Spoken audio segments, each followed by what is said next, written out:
Hello, and welcome to the most comprehensive playthrough of Snake's Revenge that you will find anywhere on the internet. Seriously, if you can find a more informative or entertaining playlist on the game Snake's Revenge, I will give you $7.5 million.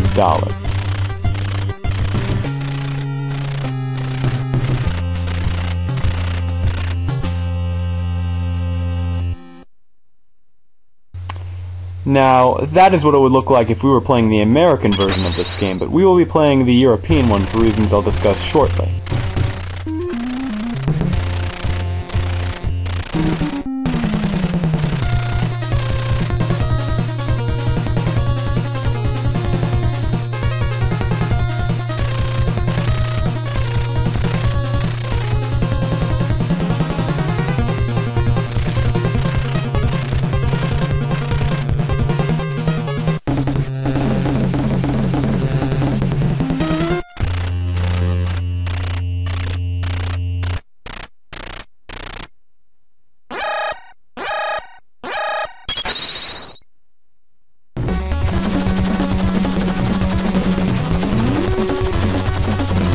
Anyway, pay close attention to that little circle right there, but we've got a message to look at.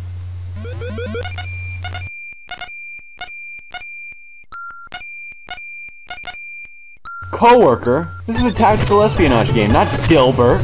The circle, it's back. See, that's one of the things about the transceiver in this game. Most people only know about how it can be exploited in the 8-bit Nintendo predecessor, but I don't believe any FAQ anywhere on the internet even draws attention to it in this game. And I fully intend to demonstrate the transceiver glitches in this game to the fullest extent possible. If there's anything that I miss, then feel free to post in the thread or the comments. And as I'm demonstrating right now, the gyrocopters, as they're called, don't take damage from your bullets. And in fact, I don't think they take damage at all. Fortunately, they don't hurt you like they do in Metal Gear Solid 3. Unfortunately, this area and this video will be their only appearance in this series, and we will at no point be able to ride on the gyrocopters like we did in Metal Gear Solid 3. Another thing that FAQs might tell you is that we can also go to the transceiver without being prompted, but there's never much point. You already saw all that our coworker had to say there, and we can call him on a couple other screens of the game to hear the exact same message. Now, I actually forgot to check the transceiver, so I had to edit this in post by recording myself going to every single screen in the American Snake's Revenge with the Game Genie code for infinite energy. One difference between the European and American versions is that the Game Genie codes for the latter are not compatible with the cartridge of the former. And I really don't know where you would find Game Genie codes for the European release. Another difference is that you really shouldn't need a Game Genie code if you're playing the European version, because in that you don't take nearly as much damage, whereas in the American release, one hit would take away an entire bar of health.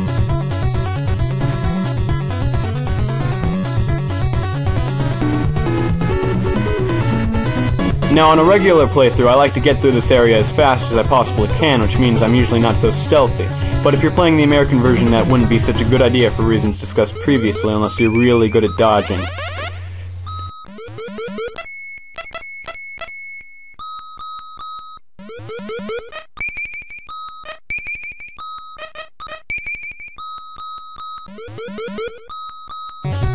Anyway, now that I'm done discussing the game's mechanics, for this video let me tell you about this game's history. Basically, this is a sequel to the NES remake of the MSX classic Metal Gear. Hideo Kojima goes to great lengths to explain that the NES version of Metal Gear is not canon, but it's just a remake of a game that is canon, so it seems to me a bit unnecessary, but by obvious consequence, neither is this game.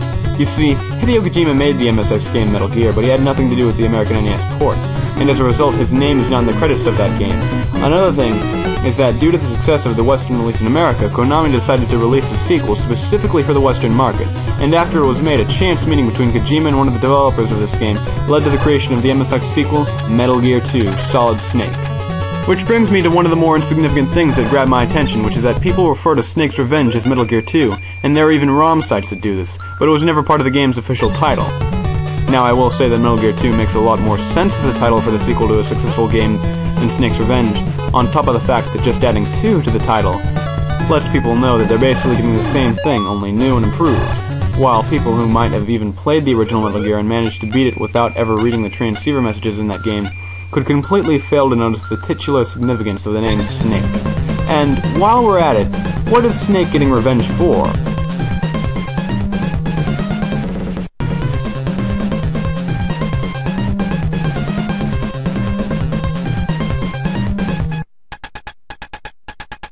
Now this looks like it's supposed to be an exchange between two people, but they forgot to separate the lines of dialogue.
Operation N313 was a success. I guess it makes sense that he would be mad about the death of Schneider at the hands of his own commanding officer who severely betrayed his trust, but that guy's dead now. So, is he getting revenge on Metal Gear?